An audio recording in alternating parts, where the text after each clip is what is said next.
Tu camino, oh Dios, está en el santuario. En el santuario encontramos el camino para llegar al mismo trono de Dios. Y en esta tarde vamos a estudiar el trono de Dios, representado en ese santuario. El santuario tenía 3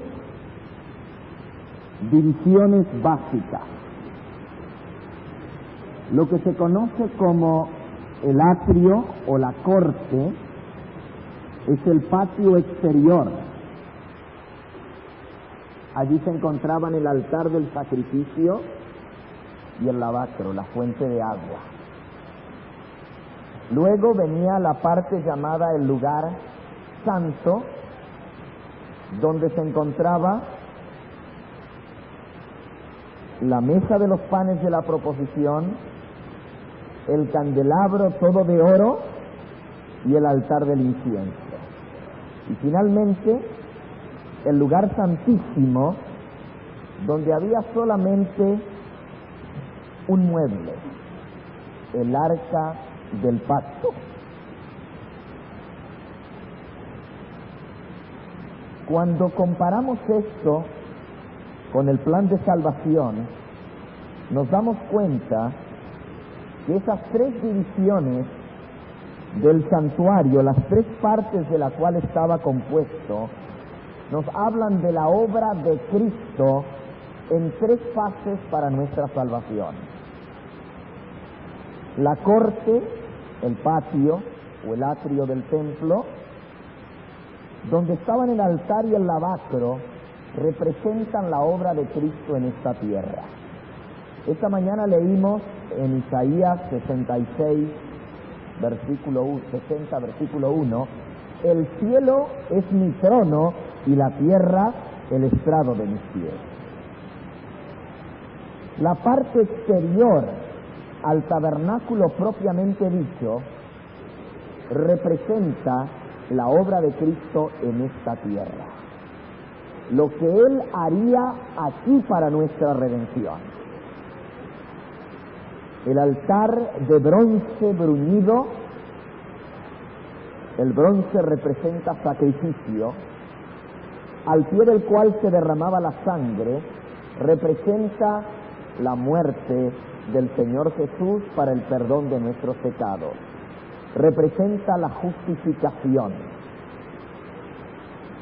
El lavacro representa la limpieza del pecado. Es la obra que Cristo hace en el alma, en el corazón creyente. No solamente nos perdona el pecado, sino también nos limpia de toda maldad. Esto representa la muerte de Cristo y el lavacro representa su resurrección. El bautismo está simbolizado también por el lavacro, ya que en el bautismo somos sepultados con Cristo para muerte y resucitamos a una nueva vida en Cristo Jesús. Luego viene la parte llamada el lugar santo, y ese es el próximo paso en la vida cristiana. Hay muchos que se quedan al pie de la cruz toda su vida. Hay muchos que no progresan ni pasan más allá del altar. Todo el tiempo necesitan estar confesando sus mismos pecados. Ni siquiera se lavan en la fuente. Solo piden perdón por sus pecados, pero no creen en el poder de Cristo de transformarlos y resucitarlos a una nueva vida.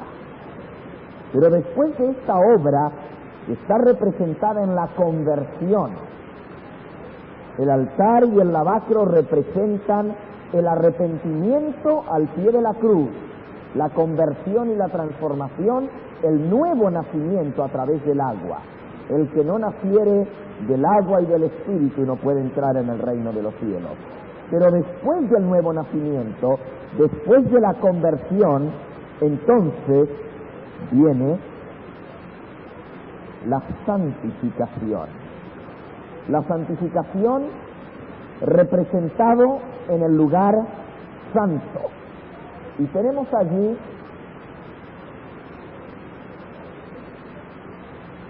los 3 elementos que Dios nos da para nuestra santificación. Los panes de la proposición que representan la palabra de Dios, santificados por la palabra. Luego, el altar del incienso que representa la oración, la intercesión de Cristo en nuestro favor. Ese altar que tenía 4 cuernos representando el poder sin límite de Cristo para llenarnos con la fuerza de vivir una vida santa para Él. Y ese poder se obtiene en el altar de la oración. Es justamente en el altar del incienso donde recibimos el poder para vivir una vida santificada. Y el tercer elemento de nuestra santificación es el candelabro que representa el Espíritu Santo. Son los 3 elementos usados para nuestra santificación: la palabra de Dios, la intercesión de Cristo y la obra del Espíritu Santo. Dios Padre, Dios Hijo y Dios Espíritu Santo. Los 3 trabajan para nuestra redención. El Espíritu Santo nos da la luz del entendimiento y nos ayuda a brillar por Cristo. Esto representa también el servicio cristiano, porque el Espíritu Santo es dado para testificar. Y recibiréis poder cuando venga sobre vosotros el Espíritu Santo y me seréis testigos. La testificación está representada en el candelabro. Vosotros sois la luz del mundo. Tenemos que brillar en nuestro servicio para Cristo Jesús. Y estos 3 elementos nos llevan a la santificación. A través de esos 3 canales, Dios va santificando nuestra vida y haciéndola a la imagen de su amado Hijo. La palabra de Dios, la oración y el servicio. Son los 3 elementos tangibles, visibles en nuestra vida, que nos llevan a la santificación. Y con eso entonces llegamos detrás del velo, en el lugar santísimo. Hoy en día le llamamos a la tierra de Palestina la tierra santa. Pero si Palestina era santa, era porque era la tierra en la cual estaba la ciudad santa, la ciudad de David, la ciudad del Rey de Reyes, la ciudad de Sión. Jerusalén se le llama en la Biblia la ciudad santa. Sin Jerusalén, Palestina no sería santa. Pero entrando un poco más adentro todavía, Israel es tierra santa porque en ella estaba Jerusalén, que es la ciudad santa del Dios Todopoderoso. Pero en Jerusalén, Jerusalén no sería ciudad santa de no estar en ella el Monte Santo. El Monte Santo es lo que hacía santa la ciudad de Jerusalén. El Monte de Sión, el Monte de Dios, así se le llama en la Biblia, el Monte Santo. Pero ¿por qué era santo el Monte Santo? Porque sobre ese monte estaba construido el templo de Dios, el santuario de Dios en esta tierra. Así que Israel era santa porque estaba en ella Jerusalén, que es la ciudad santa. Jerusalén era santa porque estaba en ella el monte santo. Y el monte era santo porque en ese monte estaba el templo de Dios, que es santo, su santuario. ¿Y por qué era santo el santuario? Porque tenía el lugar santísimo en él. ¿Y por qué era santísimo el lugar santísimo? Porque el arca del testimonio estaba en el lugar santísimo. La parte más sagrada de todo el servicio del santuario se encuentra en el lugar santísimo. El arca del pacto y del testimonio. ¿Y por qué era santa el arca del pacto? ¿Por qué era algo tan sagrado? Porque dentro del arca del pacto se encontraba la santa ley de Dios. Imagínense, todo es santo por la ley de Dios que es santa. ¿Y por qué es santa la ley de Dios? Porque representa el carácter santo de Dios. Lo más sagrado en el tabernáculo es la ley de Dios. Y esa ley estaba dentro de un arca, el arca del pacto. Y Dios dio instrucciones de cómo debía construirse ese arca en forma específica. Vamos a leerlo en el libro de Éxodo. Éxodo en el capítulo 25. Allí están las instrucciones de cómo debía construirse el arca del pacto.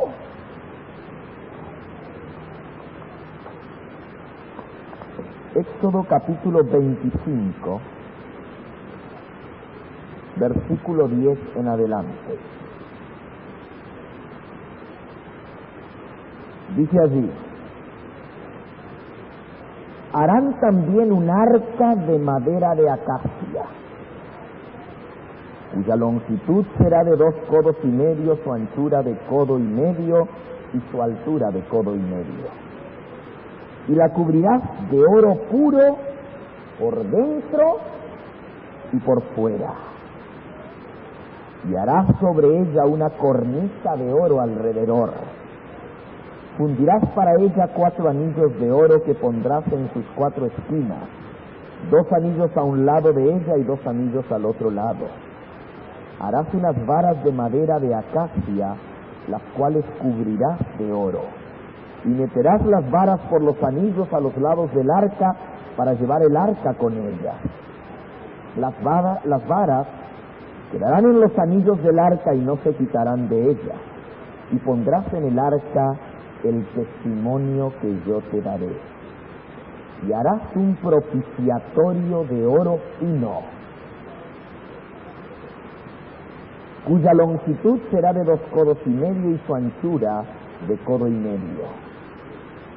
Harás también 2 querubines de oro labrados a martillo, los harás en los 2 extremos del propiciatorio.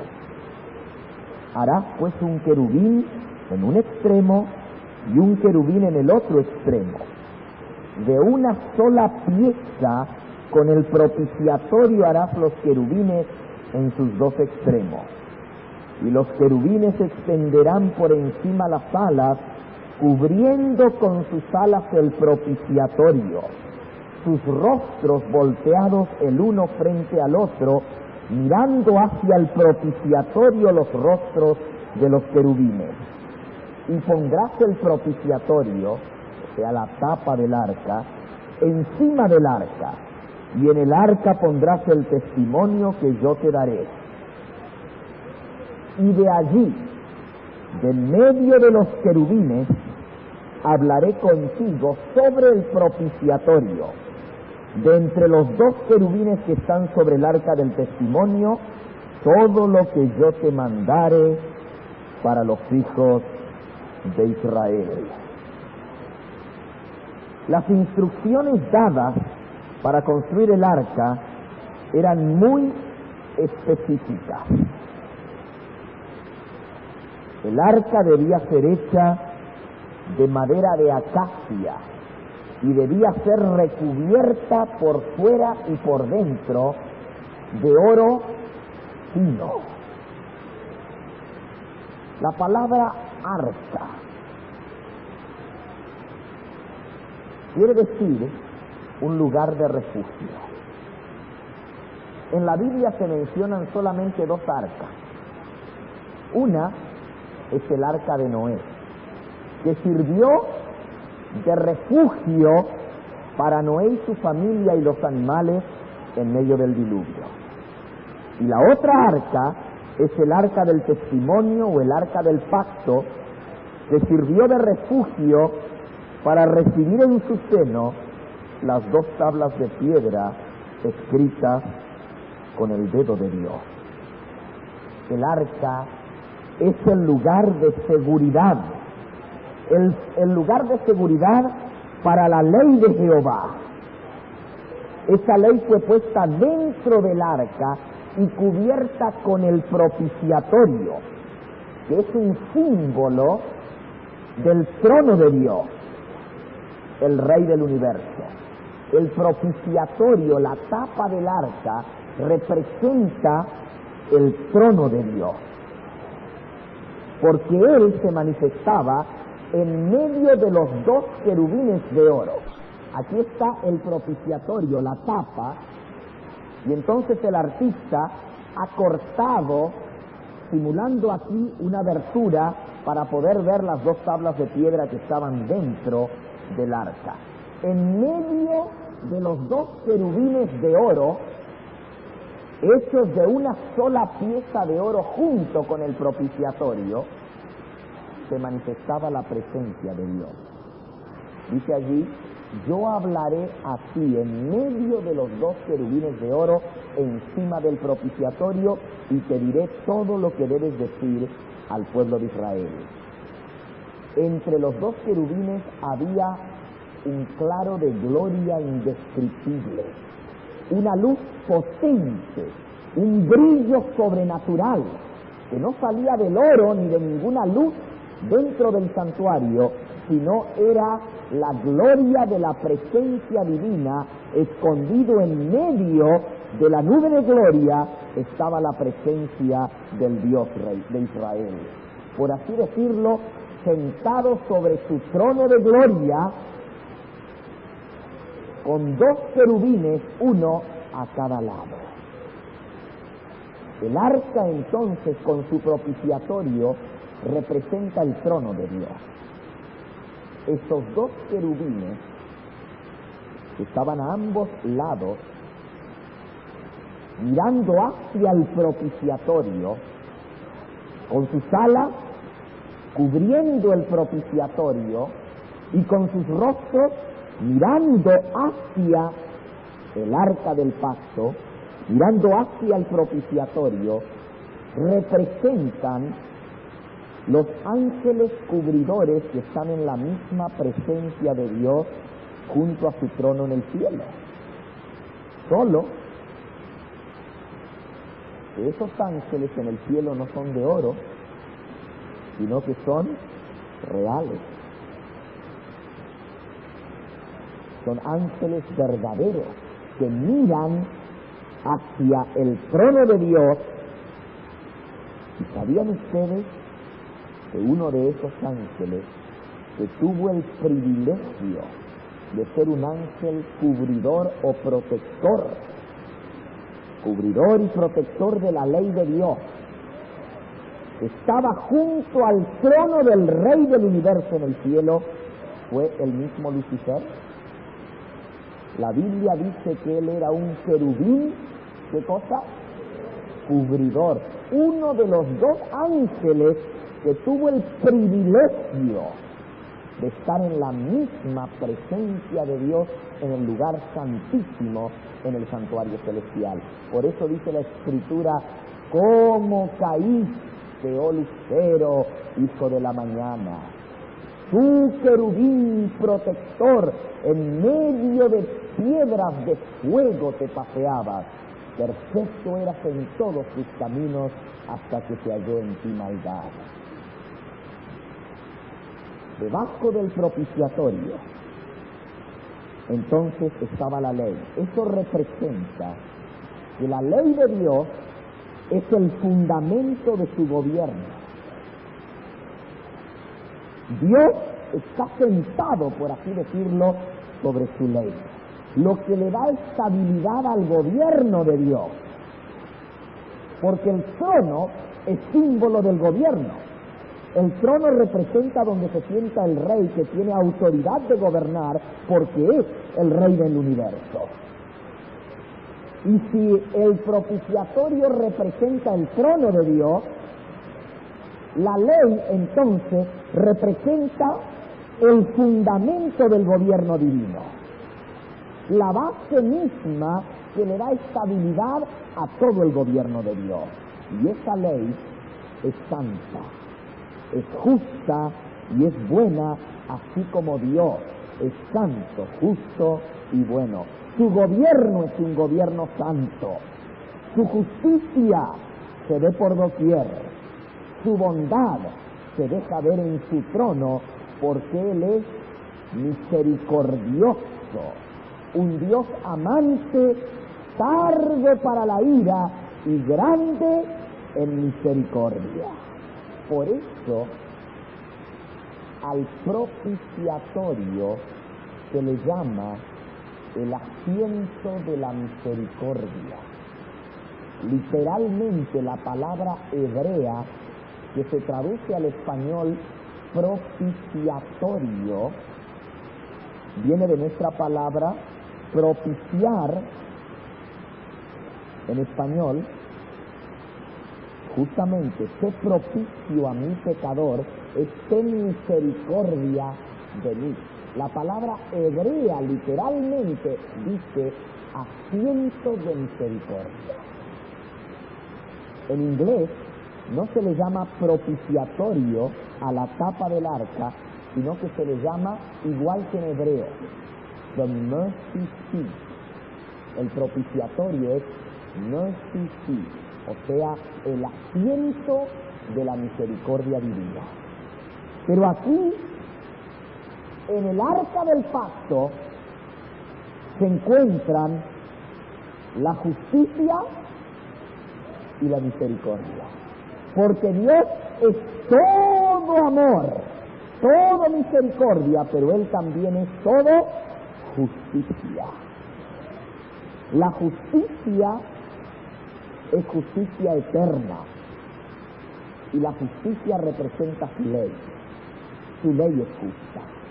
En el Salmo 119, versículo 142, Salmo 119, versículo 142, se nos dice: tu justicia es justicia eterna y tu ley es la verdad. Todos tus mandamientos son justicia. En el Salmo 111 se nos dice en el versículo 7: las obras de tus manos manifestó a su pueblo, las obras de sus manos son verdad y juicio.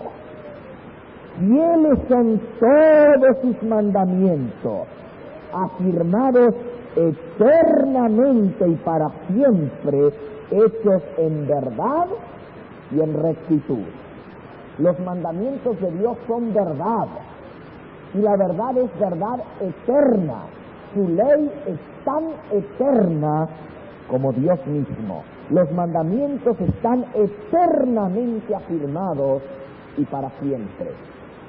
Y el trono de Dios es eterno, porque Dios es eterno, su ley también es eterna, afirmada para siempre, porque su gobierno es un gobierno de justicia para siempre jamás. Esta ley representa el mismo carácter de Dios. Ahora, hablando un poquito más acerca del arca. El arca del pacto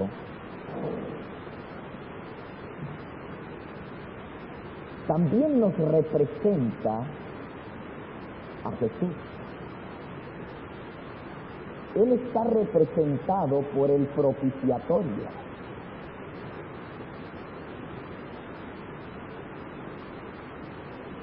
Él es el trono de Dios. En el libro de Hebreos,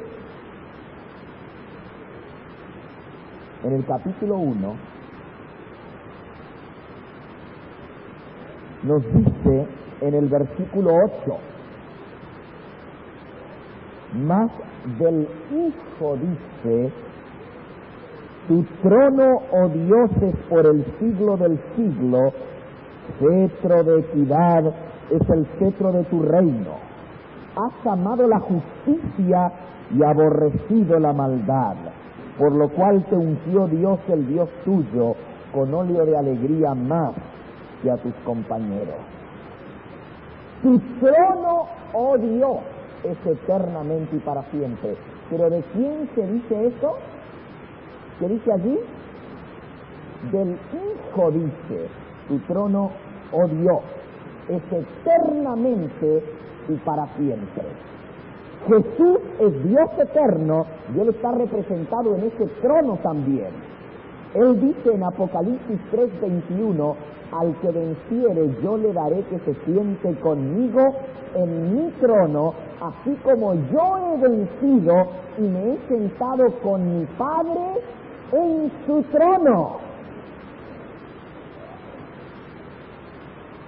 Así que Cristo está representado también aquí por el trono de Dios. Él es el que está sentado en el trono de su Padre. Esa luz de la presencia divina era la presencia de Cristo en medio de su pueblo. El Jehová, el ángel del pacto que los guiaba de día en la nube y de noche en la columna de fuego, era el mismo Señor Jesús. Léanlo ustedes en Éxodo capítulo 23.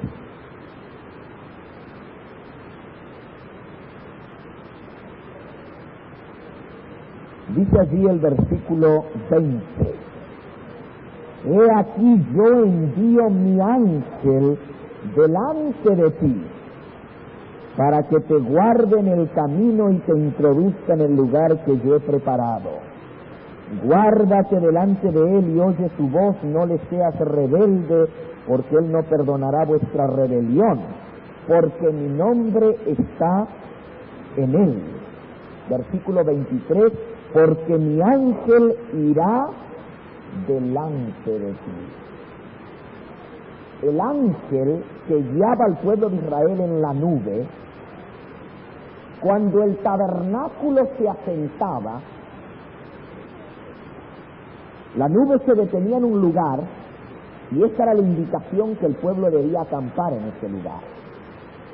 Y cuando la nube se detenía, era la orden de Dios a Moisés que el tabernáculo debía levantarse directamente en el lugar debajo de la nube. Una vez que se levantaba el tabernáculo, entonces la gloria de Dios que estaba cubierta en la nube entraba dentro del tabernáculo y se colocaba en medio de los querubines de oro. Y desde allí hablaba Dios a su pueblo. Cuando el arca era cubierta, era porque la nube se había levantado. La señal que el pueblo de Israel debía levantar el campamento era cuando la nube se elevaba, pero la nube se elevaba cuando la gloria que estaba dentro del tabernáculo salía y se escondía dentro de la nube. Normalmente lo que sucedía era que la nube bajaba encima del tabernáculo y lo cubría con su sombra. Y entonces, en medio de la nube, la gloria de Dios que estaba dentro del tabernáculo en el lugar santísimo salía y se introducía en la nube sin que los ojos humanos le vieran, porque era la gloria de Dios. Y entonces la nube se elevaba. Esa era la señal de que ya el sumo sacerdote podía entrar dentro del lugar santísimo y colocar las barras de oro, de madera de acacia cubiertas de oro, en los anillos que tenía al costado, para poder entonces cargar el arca. Pero sin que ningún ojo mortal viese el arca, el único que la podía ver era el sumo sacerdote. Él entraba con la cobertura que se ponía encima del arca, y esta era cubierta para moverla de un lugar a otro y para sacarla del santuario. Y manos santas de hombres encargados de transportar los elementos del santuario entraban solo después que el arca estuviese cubierta. Y entonces tomaban de esas barras y las colocaban sobre sus hombros, cargando así el arca. El arca era tan sagrada que no podía ser vista por los ojos humanos. En Éxodo, capítulo 25, se nos dice que esas barras de madera debían ser usadas para transportar el arca. En el versículo 12 dice así: fundirás 4 anillos de oro que pondrás en sus 4 esquinas, 2 anillos a un lado de ella y 2 anillos al otro, y harás unas varas de madera de acacia, las cuales cubrirás de oro, y meterás las varas por los anillos al lado del arca para llevar con ella el arca. Las varas quedarán en los anillos del arca, no se quitarán de ella. Las varas tenían que quedar puestas todo el tiempo, no podían quitarse, y así eran transportada el arca de un lugar a otro. Al moverla de un lugar a otro, se cubría con un velo. Eso está registrado en Números, capítulo 4 y versículo 5. Números 4, 5.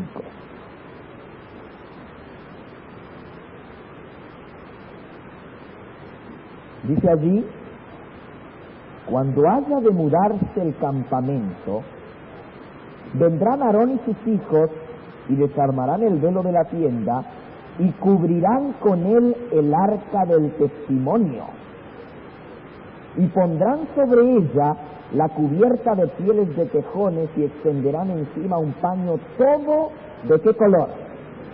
De azul, y le pondrán sus varas. ¿Notaron esto? El velo que separaba el lugar santo del lugar santísimo era doblado de una manera muy solemne y muy santa. Algo así como hoy en día se dobla la bandera aquí en los Estados Unidos. Se considera la bandera un símbolo sacrosanto, no debe tocar el suelo. Si la bandera toca el suelo, tiene que ser quemada. Esa es la orden para la bandera del ejército de los Estados Unidos. Si los soldados dejan caer o una punta de la bandera toca el suelo, esa bandera tiene que ser quemada, no puede ser usada más.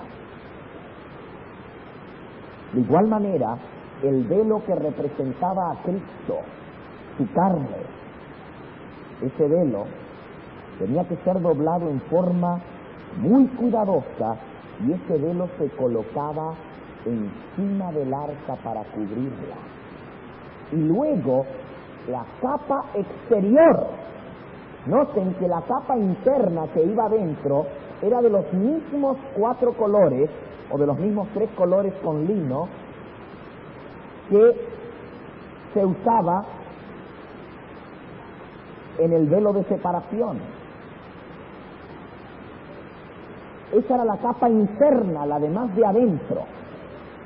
Pero la capa externa con la cual se cubría el arca por fuera, que era de tejones, de pieles de tejones, era de color café, ¿recuerdan?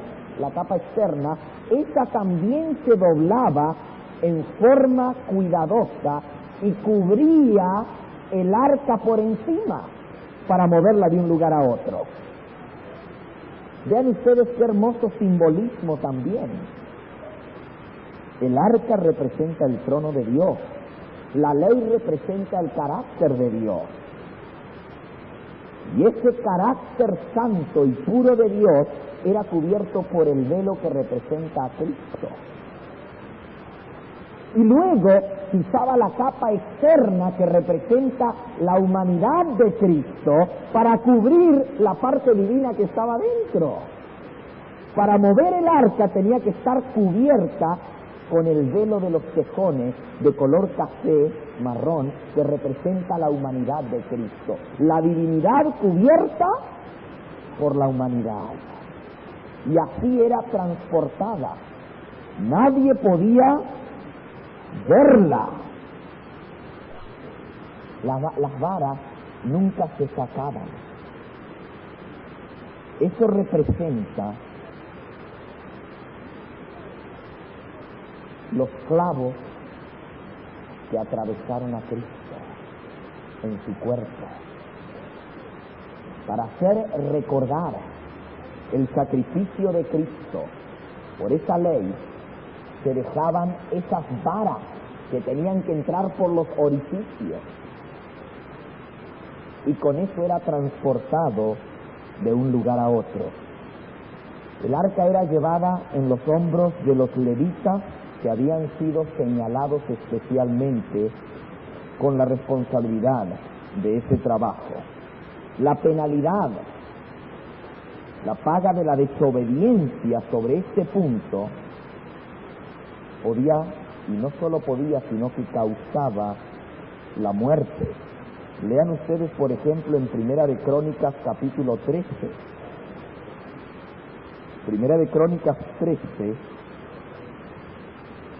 cuenta la historia de cuando David decidió mover el arca y llevarla a Jerusalén. David intenta traer el arca. Y dice el versículo 9 en adelante: cuando llegaron cerca de la era de Kidón, vamos a leer desde unos versículos anteriores. Versículo 5. David reunió a todo Israel desde Silor, de Egipto, hasta la entrada de Hamat, para que trajesen el arca de Dios de Kiriat Jearim.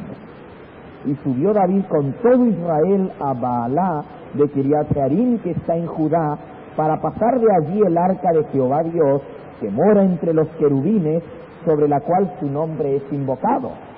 Y llevaron el arca de Dios de la casa de Abinadab en un carro nuevo, y Uza y Ahío guiaban el carro. Y David y todo el pueblo de Israel se regocijaban delante de Dios con todas sus fuerzas, con cánticos, arpas, salterios, tamboriles, címbalos y trompetas. Pero cuando llegaron a la era de Kidón, Uza extendió su mano al arca para sostenerla, porque los bueyes tropezaban. Y el furor de Jehová se encendió contra Uza y lo hirió, porque había extendido su mano al arca, y murió allí delante de Dios. Y David tuvo pesar, porque Jehová había quebrantado a Uza, por lo que llamó a aquel lugar Pérez Uza hasta el día de hoy. Y David temió a Dios aquel día y dijo: ¿cómo he de traer a mi casa el arca de Dios? Es algo muy tremendo cuando uno piensa que el bien intencionado Uza trató de impedir que el arca se cayese. Era algo sagrado el arca. Y cuando él vio que los bueyes tropezaban, que el camino era escabroso y que el arca se tambaleó al ir los bueyes por el camino y estuvo a punto de caerse en ese carro nuevo que habían construido para transportar el arca, él se adelantó en buena intención, tratando de proteger el arca, y estiró su mano para sostenerla, y en ese momento quedó fulminado por la gloria de la presencia de Dios. nosotros podemos pensar que ese es un castigo muy severo para un hombre que tenía una buena intención.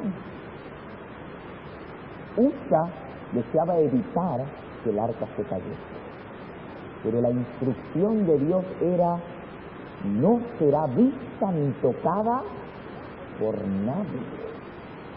Hombre alguno no pondrá su mano pecadora sobre el arca de Jehová.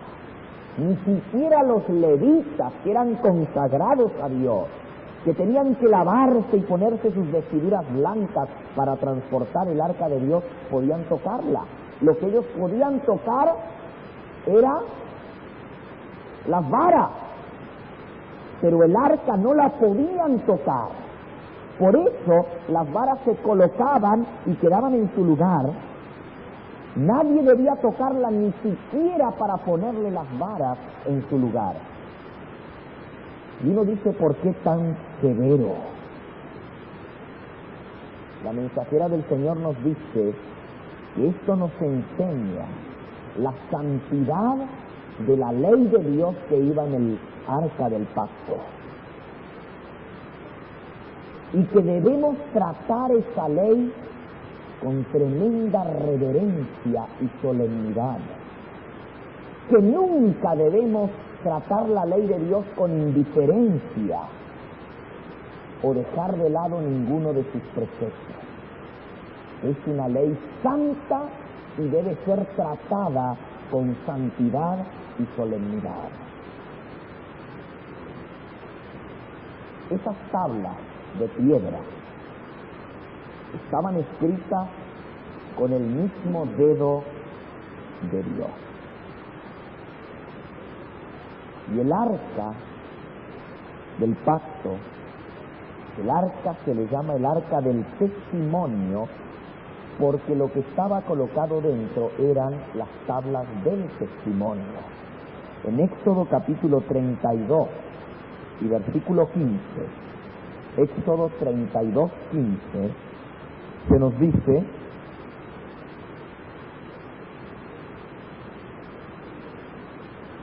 y volvió Moisés y descendió del monte trayendo en su mano las 2 tablas del testimonio, las tablas escritas por ambos lados, de uno y otro lado estaban escritas. Las tablas eran obra de Dios y la escritura era escritura de Dios grabada sobre las tablas. Y en el capítulo 30 y el versículo 6 se nos dice: y pondrás el arca delante del velo que está junto al arca del testimonio, delante del propiciatorio que está sobre el testimonio, donde me encontraré contigo. Al arca se le llama el arca del testimonio porque tenía las tablas del testimonio. La palabra hebrea testimonio es berit, y berit quiere decir testigo, evidencia, demostración o prueba, pacto. Las tablas del pacto, las tablas de la demostración o de la evidencia.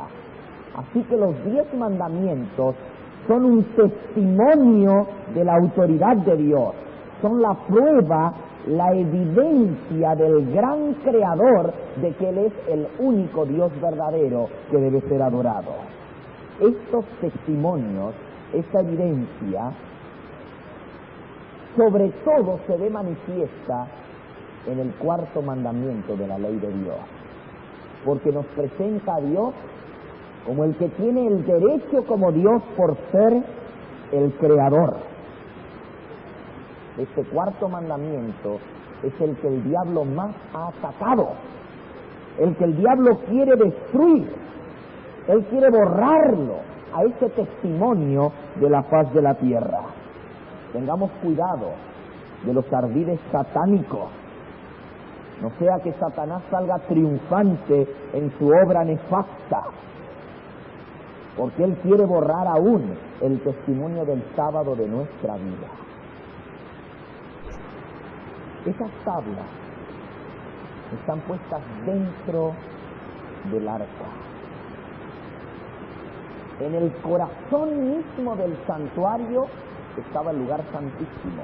Y en el corazón del lugar santísimo, el arca del testimonio. Y dentro del corazón del arca del testimonio, la ley de Dios. En el Salmo 40, versículo 8,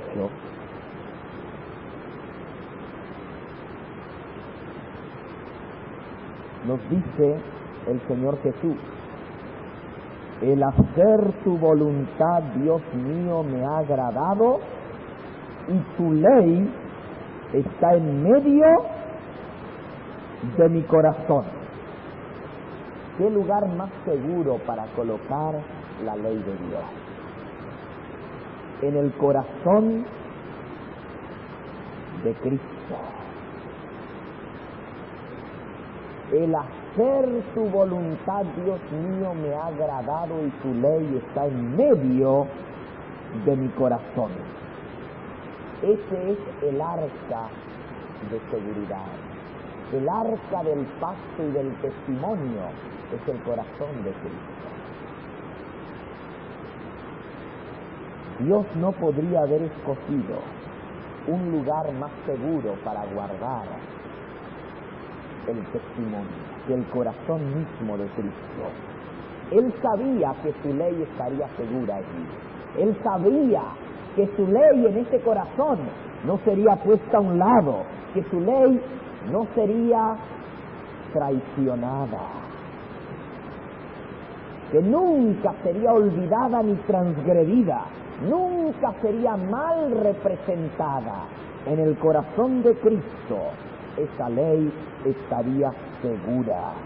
No hay otro lugar donde esa ley pueda estar más segura que en el corazón de Jesús.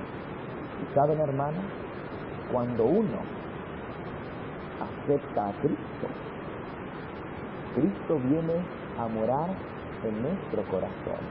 Pero como Él trae en su corazón su santa ley, yo no puedo aceptar a Cristo y rechazar su ley. Porque rechazar la ley de Cristo es rechazar a Jesús. La ley está en el medio del corazón de Jesús. Así como rechazar la ley era rechazar a Dios, porque Él se manifestaba encima de la ley. El que rechazaba la ley de Dios estaba rechazando a Dios. El que le daba la espalda a la ley le estaba dando la espalda a Dios. ¿Se acuerdan en Ezequiel? La visión que vio Ezequiel en el capítulo 8 de los varones que dando la espalda al arca del pacto adoraban al sol. Cuando uno da la espalda a la ley de Dios, está dando la espalda a Dios y cae en la idolatría del falso día de descanso. El domingo es símbolo de la apostasía y el haberle dado la espalda a la ley de Dios. Por eso, en Israel todos miraban hacia la ley. Las oraciones eran mirando hacia el lugar santo. Daniel oraba mirando hacia el lugar del santuario, porque allá estaba la ley santa de Dios. Y nosotros cuando oramos, queremos orar poniendo nuestra vista en Cristo, que está en el lugar santísimo de Dios, y en su santa ley que está dentro del arca del pacto. Rechazar la ley es rechazar a Cristo, porque cuando Él viene en el corazón del ser humano a vivir en nosotros, Él trae consigo su ley. Yo no le puedo decir, como dicen algunos así llamados cristianos, yo acepto a Cristo pero no quiero saber nada con la ley. Yo acepto a Jesús pero no la ley. Eso es para los judíos. Los cristianos solo aceptamos a Cristo. ¿Cómo puedes aceptar a Cristo si no aceptas su ley? Si cuando Él viene a morar en el corazón, Él trae su ley en su corazón y la implanta en nuestro corazón. Por eso Él dice, cuánto amo yo tu ley. Todo el día es ella mi meditación. El hacer tu voluntad, Dios mío, me ha agradado, y tu ley está en medio de mi corazón. La ley es lo más cercano al corazón de Dios.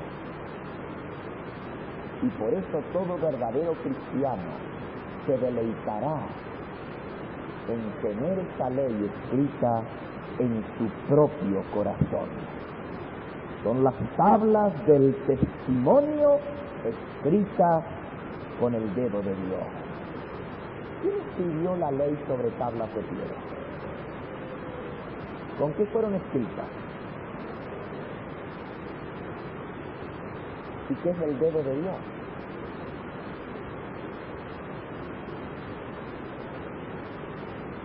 ¿Quién fue el que dio la ley sobre el monte Sinaí? ¿De quién fue la voz que se escuchó diciendo no tendrás dioses ajenos delante de mí? ¿De quién fue? El ángel del pacto. Así se le llama a Cristo, porque Él fue el que dio el pacto. Si ustedes comparan algunos versículos, notarán que el que habló a Moisés en la zarza ardiente es el mismo que habló al pueblo de Israel sobre el monte de Sinaí. Esa zarza, la zarza que ardía y no se quemaba, era una zarza de acacia. Y el arca estaba hecho de madera de acacia. En Éxodo capítulo 3, dice el versículo 2, y se le apareció el ángel de Jehová en una zarza de fuego, en medio de la zarza, en la llama de fuego. Y él miró y vio que la zarza ardía en fuego y la zarza no se consumía. Y dijo Moisés, iré yo ahora y veré esta grande visión, por qué causa la zarza no se quema. Y viendo Jehová que él iba a ver, lo llamó Dios desde en medio de la zarza, y le dijo, Moisés, Moisés. Y él respondió, heme aquí. Y le dijo, no te acerques, quita tu calzado de tus pies, porque el lugar en que tú estás, tierra santa es. Y le dijo el ángel de Jehová que estaba en la zarza, yo soy el Dios de tu padre, Dios de Abraham, Dios de Isaac y Dios de Jacob. Entonces Moisés cubrió su rostro porque tuvo miedo de mirar a Dios. Moisés le preguntó a Dios, cuando él le dijo que lo había llamado para redimir a su pueblo, y el pueblo de Israel me pregunta, ¿qué Dios te envió? ¿Qué les diré yo? Versículo 13. Dijo Moisés a Dios, he aquí que yo llego a los hijos de Israel y les digo, el Dios de vuestros padres me ha enviado a vosotros, y ellos me preguntaren, ¿cuál es tu nombre? ¿Qué les responderé? Y respondió Dios a Moisés, yo soy el que soy. Y dijo, así dirás a los hijos de Israel, yo soy, me envió a vosotros. ¿Quién era el que hablaba en la zarza? El ángel de Jehová, y le dijo, yo soy el que soy. Diles, yo soy, me envió a vosotros. Y les dijo además Dios a Moisés, versículo 15, así dirás a los hijos de Israel, Jehová, el Dios de vuestros padres, el Dios de Abraham, Dios de Isaac y Dios de Jacob, me ha enviado a vosotros. Este es mi nombre para siempre. Este es mi memorial por todos los siglos. El que le habló, dice aquí que era el ángel de Jehová. Y le dijo, yo soy el que soy. Y luego le dijo, mi nombre es Jehová. Pero resulta que Dios Padre le dijo a Moisés en Éxodo capítulo 23, versículo 20, he aquí yo envío mi ángel delante de ti para que te guarde en el camino y te introduzca en el lugar donde yo te he preparado. Guárdate delante de él, oye su voz y no le seas rebelde, porque él no perdonará vuestra rebelión, porque mi nombre está en él. ¿Y cuál es el nombre de Dios? ¿Cuál es el nombre con el cual se le conocerá por todas las generaciones? Yo soy Jehová.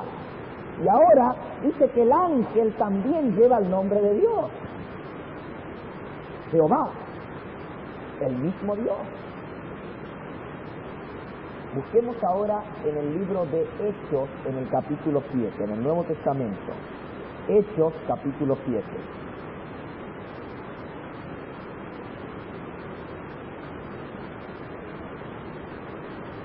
Dice así, en el versículo 30.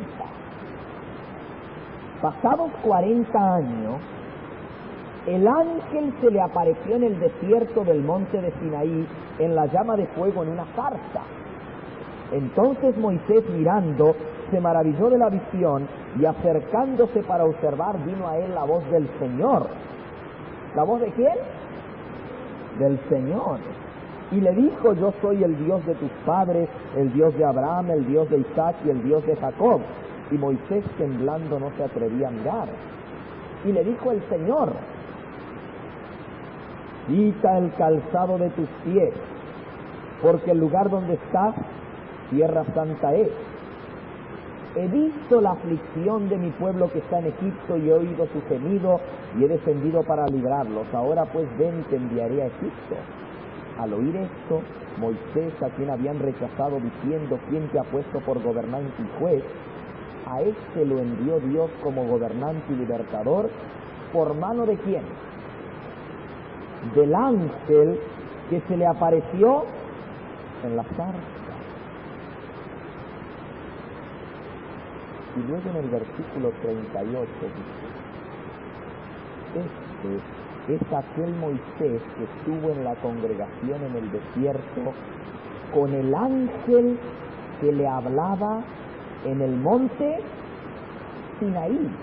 ¿Quién era el que hablaba en el monte Sinaí, hermano? ¿Qué dice allí? El ángel que hablaba en el monte Sinaí. El ángel que le habló en la zarza es el mismo ángel que descendió sobre el monte Sinaí. Es el mismo Cristo. Ahora yo pregunto: ¿quién escribió con su dedo las tablas de la ley sobre el monte Sinaí y se las dio a Moisés? ¿Quién?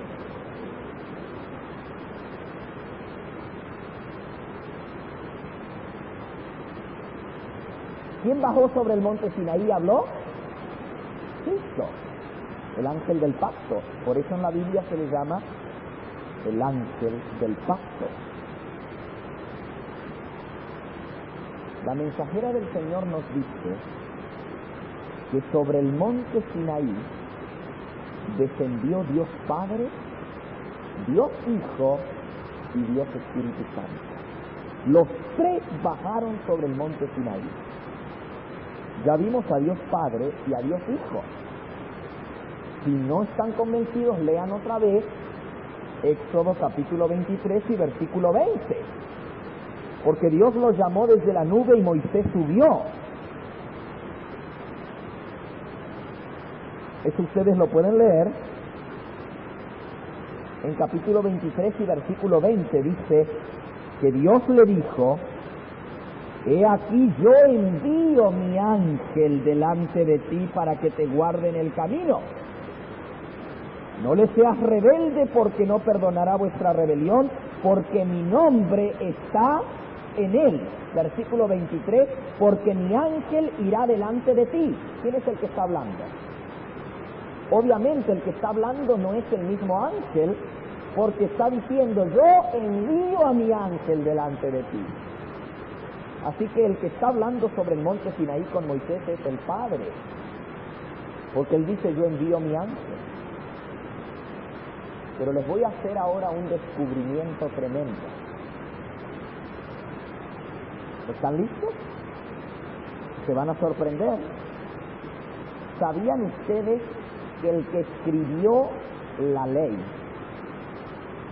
sobre las tablas de piedra no fue Dios el Padre, ni tampoco fue Dios el Hijo? ¿Sabían ustedes que el que grabó las letras de piedra fue el Espíritu Santo? ¿Quieren verlo? Ok.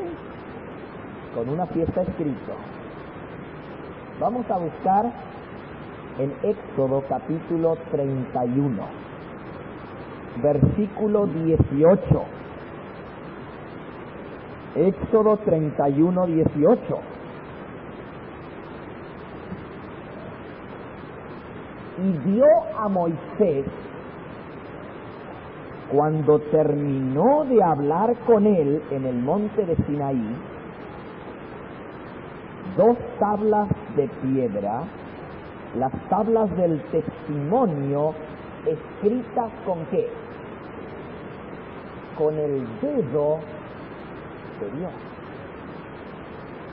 Ahí dice que fue el Espíritu Santo el que lo escribió.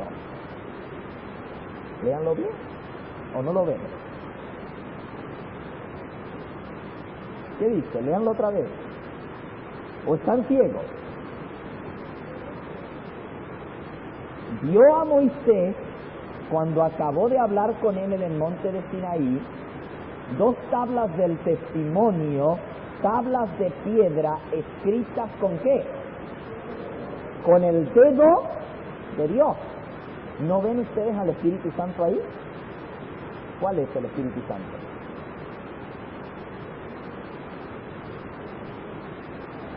La Biblia es su propio intérprete. Vamos a buscarlo en el Nuevo Testamento, porque el Antiguo se explica en el Nuevo. Y quiero que hagan algo. Vamos a buscar 2 pasajes. 2 pasajes. Y esos 2 pasajes vamos a abrirlos y vamos a irlos comparando. Busquen un papel con que marcar uno de los 2 para tenerlos abiertos en los 2 al mismo tiempo. Busquen Mateo capítulo 12, versículo 22 en adelante. Y busquen Lucas capítulo 11, versículo 14 en adelante. Si apoyan su Biblia sobre sus rodillas, Lucas capítulo 11 y Mateo capítulo 12. Pueden apoyar su Biblia sobre sus rodillas y entonces tenerlo así como lo tengo yo, vea. Abierto en los 2 lugares, cogidas las hojas que están de por medio con la mano, y entonces tienen abierto en Mateo 12, pero pueden ir al mismo tiempo a Lucas 11 para ir comparando. ¿Ya encontraron los 2 pasajes? Entonces ténganlo abierto así, los 2 pasajes al mismo tiempo, y vamos a comenzar a leer y estén listos para el descubrimiento, porque la Biblia es un tesoro escondido, pero hay que cavar profundo para sacar la verdad escondida. Vamos a ver al Espíritu Santo en el monte Sinaí. Mateo capítulo 12, comenzando con el versículo 22. Entonces fue traído a él un endemoniado ciego y mudo, y él lo sanó, de tal manera que el ciego y mudo veía y hablaba. Y toda la gente estaba atónita y decía, ¿será este el hijo de David? Mas los fariseos al oírlo decían, este no echa fuera los demonios, sino por Belcebú, príncipe de los demonios. Vayan ahora a Lucas. Comencemos con el versículo 14. Estaba Jesús echando fuera un demonio que era mudo. Y aconteció que salido el demonio, el mudo habló y la gente se maravilló. Pero algunos de ellos decían, por Belcebú, príncipe de los demonios, echa fuera los demonios. Otros para tentarle le pedían señal del cielo. Mas él conociendo los pensamientos de ellos, les dijo: todo reino dividido contra sí mismo es asolado, y una casa dividida contra sí misma cae. Si también Satanás está dividido contra sí mismo, ¿cómo permanecerá su reino, ya que decís que por Belcebú echo fuera yo los demonios?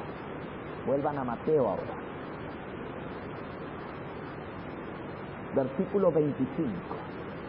Sabiendo Jesús los pensamientos de ellos, les dijo: todo reino dividido contra sí mismo es asolado, y toda casa o ciudad dividida contra sí misma no permanecerá.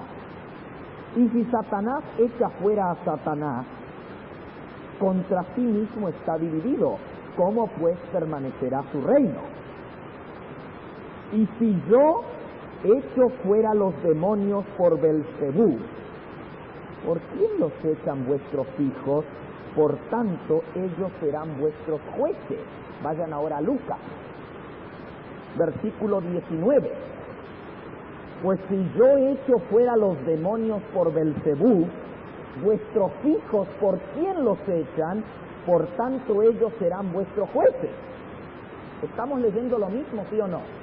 Exactamente la misma historia en Mateo y en Lucas, pero ahora viene el versículo clave, el versículo 20. Hemos llegado exacto a la misma palabra en las dos historias. En Mateo termina en jueces y en Lucas termina en la palabra jueces. Ahora la próxima frase es la que me interesa. Versículo 20. Mas si por el dedo de Dios echo yo fuera los demonios, ciertamente el reino de Dios ha llegado a vosotros. Ahora lean lo que dice Mateo, versículo 28. Pero si yo, por el Espíritu de Dios, echo fuera los demonios, ciertamente ha llegado a vosotros el reino de Dios. ¿Qué cosa es el dedo de Dios, hermanos? ¿Lo vieron? Tremendo, ¿verdad? Lucas lo registró diciendo: mas si yo por el dedo de Dios echo fuera los demonios, el reino de los cielos ha llegado a vosotros. Y Mateo lo registró: mas si yo por el Espíritu de Dios echo fuera los demonios, el reino de los cielos ha llegado a vosotros. Quiere decir que el dedo de Dios y el Espíritu de Dios son sinónimos. Es la misma cosa. Ahora, si usted va a Éxodo 31, lo ve clarito, ¿o no? Ahora sí lo ve. Y dio a Moisés, cuando terminó de hablar con él, 2 tablas del testimonio, tablas de piedra, escritas por el dedo de Dios. ¿Y qué es el dedo de Dios? ¡Qué tremendo, hermano! El Espíritu Santo es el que grabó las tablas de la ley. El Padre descendió en su gloria en medio del fuego. El Hijo habló la ley y el Espíritu Santo la escribió. Pero hermano, ahí no termina todo.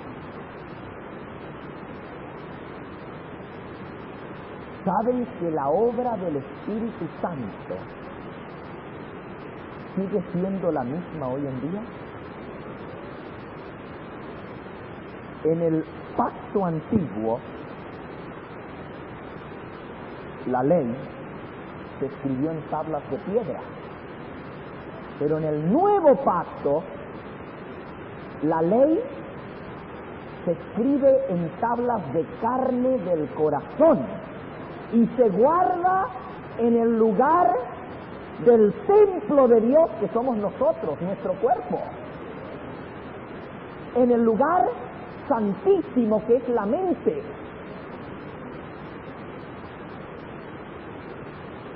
Vamos a leerlo. Segunda de Corintios, capítulo 3. Versículo 3. Segunda de Corintios 3:3. haciendo manifiesto que sois carta de Cristo, expedida por nosotros, escrita, no con tinta, sino ¿con qué? Con el Espíritu del Dios vivo. ¿Quién es el que escribe? El Espíritu del Dios vivo, no en tablas de piedra, sino en tablas de carne del corazón. Y tal confianza tenemos mediante Cristo para con Dios, no que seamos competentes para por nosotros mismos hacer algo o pensar algo, sino que nuestra competencia proviene de Dios, el cual asimismo nos hizo ministros competentes del nuevo pacto, no de la letra, sino del Espíritu, porque la letra mata, mas el Espíritu vivifica. Y si el ministerio de muerte, grabado con letras en piedra, fue con gloria, tanto que los hijos de Israel no pudieron fijar la vista en el rostro de Moisés a causa de la gloria de su rostro, la cual había de perecer, ¿cómo no será más bien con gloria el ministerio del Espíritu? ¿Cuál es la obra del Espíritu Santo, hermano? Grabar la ley y escribirla en las tablas de carne del corazón. Ese es el nuevo pacto, hermano. Hebreos capítulo 10. Hebreos capítulo 10 y versículos 15 y 16. Y nos atestigua lo mismo. ¿Qué quiere decir pacto, testimonio? Lo que da un testimonio, eso es atestiguar. Nos atestigua lo mismo. ¿Quién? ¿Quién, hermano? El Espíritu Santo, porque dice: este es el pacto que haré con ellos después de aquellos días, dice el Señor.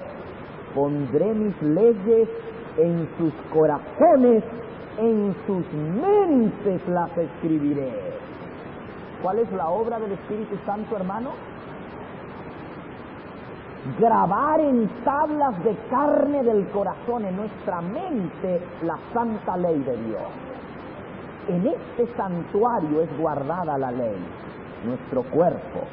¿No sabíais que erais templo de Dios y que el Espíritu de Dios mora en vosotros? Si alguno destruye el templo de Dios, el cual es su cuerpo, Dios lo destruirá a él. Porque el templo de Dios, el cual sois vosotros, santo es. ¿Y por qué es santo el templo de Dios? Porque está la ley de Dios dentro de él otra vez. Así como el santuario era santo porque tenía la ley de Dios, el templo que somos nosotros es santo porque el Espíritu Santo escribe la ley en nuestro corazón, hermano. ¿No son estas verdades maravillosas? ¿No es precioso conocer el lugar de la ley en el plan de salvación, en el nuevo pacto? Y que no me vengan ahora los cristianos profesos que odian la ley a decir: la ley es del viejo pacto. La ley es del pacto que fue abolido. Hermanos, el nuevo pacto es más glorioso que el viejo pacto y durará para siempre. Y en ese pacto, dice aquí la palabra de Dios, y no en el Antiguo Testamento, sino en el Nuevo Testamento: este es el pacto que haré con ellos, dice el Espíritu Santo, grabaré la ley en su corazón y sobre su mente la escribiré. La misma ley de Dios se graba por el Espíritu Santo en nuestra vida. Por eso, el sellamiento tiene que ver con sellar la ley. En este tiempo del juicio, porque, hermano, el atrio, la corte del templo, representaba la obra de Cristo en esta tierra. El lugar santo representa la obra de Cristo en el santuario celestial desde su ascensión hasta ¿cuándo? Díganlo, por favor.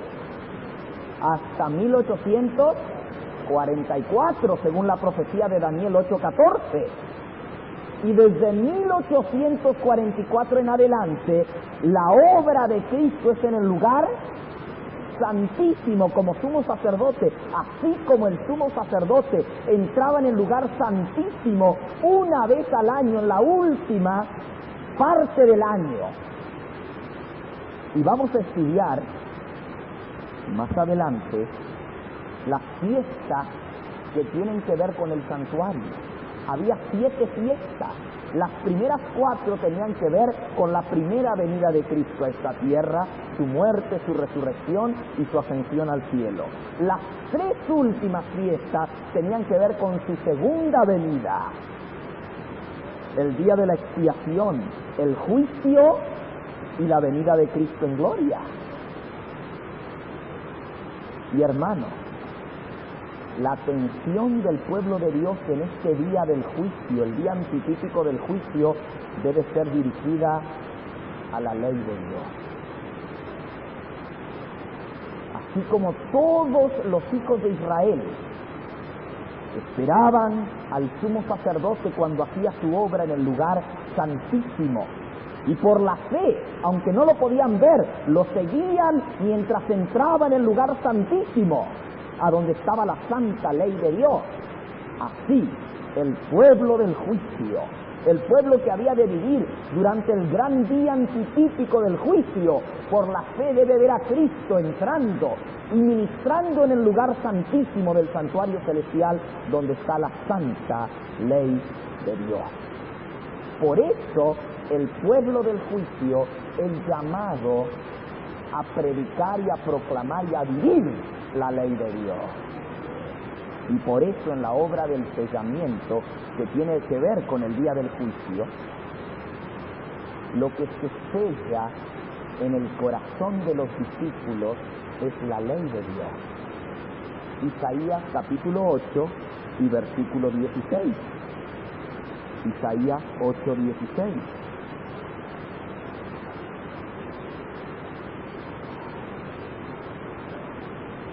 Ata el testimonio, sella ¿qué cosa? La ley entre mis discípulos. ¿Qué es lo que se sella? La ley. La ley de Dios tiene que ser sellada. ¿Y quién la sella? ¿Quién la escribe? ¿Quién? Vamos a leerlo en el libro de Efesios, en el capítulo 1. Efesios 1, versículo 13.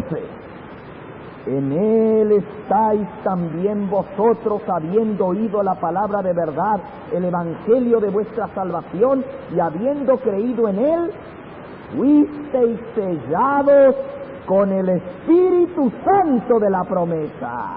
¿Quién es el que hace la obra del sellamiento, escribiendo y sellando la ley en el corazón de sus discípulos?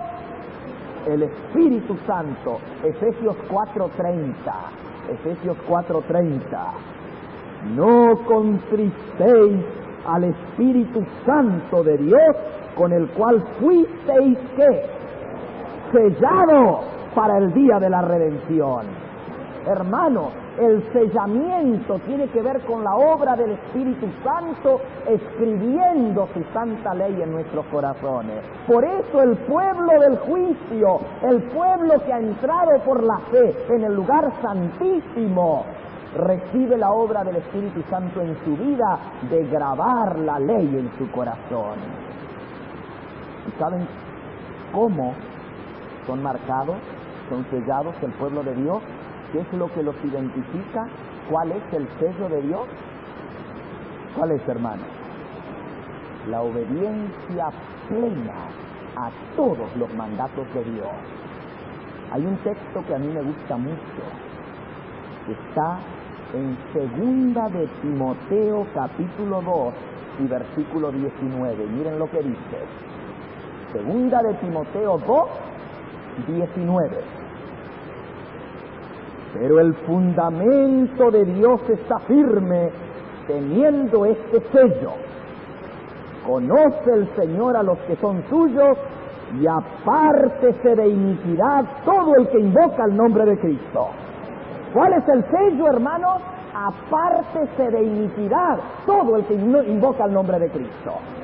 El apartarse de iniquidad, el cumplir la santa ley de Dios, porque el pecado y la iniquidad es ¿qué cosa? Transgresión de la ley. Pero el que tiene el Espíritu Santo en su vida, el que es sellado con el sello para la redención del Espíritu Santo, se aparta de iniquidad. El Espíritu Santo sella la ley en nuestra vida y nos lleva a la santidad. Y el sábado es el medio de santificación que Dios usa. Ezequiel capítulo 20 y versículo 12. Y les di también mis sábados para que fuesen por señal entre mí y ellos, para que supiesen que yo soy Jehová que los santifico. Apártese de iniquidad todo el que tenga el sello de Dios. Qué hermoso, ¿verdad? La obra del Espíritu Santo en el santuario en este gran día del juicio. Escribir la ley de Dios en nuestros corazones. La mensajera del Señor dice que el sello de Dios representa un asentamiento y una afirmación en la verdad de Dios, de tal modo que no seremos removidos. Un convencimiento pleno de la vigencia de la ley de Dios y de la posibilidad y el deber de guardar esa ley por el poder del Espíritu Santo para vivir una vida santa. ¡Ay de aquellos que niegan el poder del Espíritu Santo en su vida para sellarla! ¡Ay de aquellos que dicen que la ley de Dios no se puede guardar! ¡Ay de aquellos que dicen que es imposible para el hombre guardar la ley de Dios! Nunca recibirán el sello de Dios en sus vidas, porque la obra del Espíritu Santo es señalarnos el pecado. ¿Y cómo se conoce el pecado? Yo no conocería el pecado si no fuese por la ley. El Espíritu Santo me señala el pecado y me muestra la justicia posible a través del poder de Cristo para vivir una vida santificada. Él sella la ley entre sus discípulos. Todo el que quiera recibir el sello de Dios, entienda cuál es. El fundamento de Dios está firme y nadie lo mueve. ¿Y cuál es ese fundamento? El Señor conoce a los que son suyos. Apártese de iniquidad todo el que invoca el nombre de Cristo. Su ley es santa, su ley es justa, su ley es buena, su ley es perfecta que transforma el alma. El testimonio de Dios es simple que hace sabio al sencillo.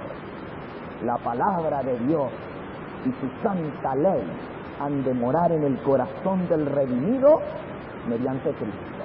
Porque como dijimos, Cristo viene a morar en el corazón, y cuando Él entra en mi vida, ¿qué trae Jesús en su corazón? El hacer tu voluntad, Dios mío, me ha agradado, y tu ley está en medio de mi corazón. Ese texto de Salmos 40, noten ustedes el contexto de ese salmo. Salmo 48 dice: el hacer tu voluntad, Dios mío, me ha agradado, y tu ley está en medio de mi corazón. Pero ¿quién es el que está hablando aquí? ¿El salmista David? Lean el contexto. Versículo 6 fue nuestra lectura bíblica, solo que el hermano la leyó en el libro de Hebreos en el Nuevo Testamento, pero Hebreos estaba citando Salmo 40. Miren lo que dice. Versículos 6 y 7. Sacrificio y ofrenda no te agrada. Has abierto mis oídos. holocausto y expiación no has demandado. Entonces dije, he aquí, vengo. En el rollo del libro está escrito de mí, el hacer tu voluntad, Dios mío, me ha agradado y tu ley está en medio de mi corazón. ¿De quién está hablando, hermanos? De Cristo. Véanlo ahora en el Nuevo Testamento aplicado al Señor Jesús. Hebreos capítulo 10 y versículo 5. Por lo cual dice, entrando en el mundo, sacrificio y ofrenda no quisiste, me preparaste un cuerpo. Holocaustos y expiaciones por el pecado no te agradaron, entonces dije, he aquí vengo, oh Dios, para hacer tu voluntad, como en el rollo del libro está escrito de mí. Está hablando de Jesús. Tu ley está en medio de mi corazón. Si tú has aceptado a Cristo, has aceptado su ley.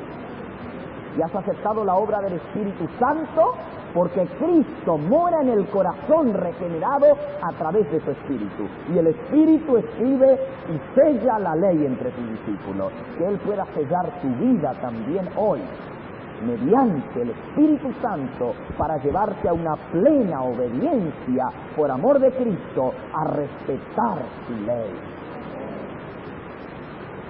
a santificar su ley en tus corazones, a solemnizar esa ley para que quede sellada para siempre en nosotros, para redención y para vida eterna. Que Dios te bendiga.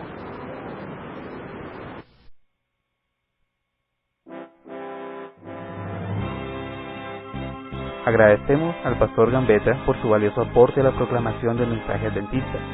Visite su página en internet www.elevangelioeterno.com. La grabación de este tema en formato digital es un servicio del Ministerio Evangelio Eterno.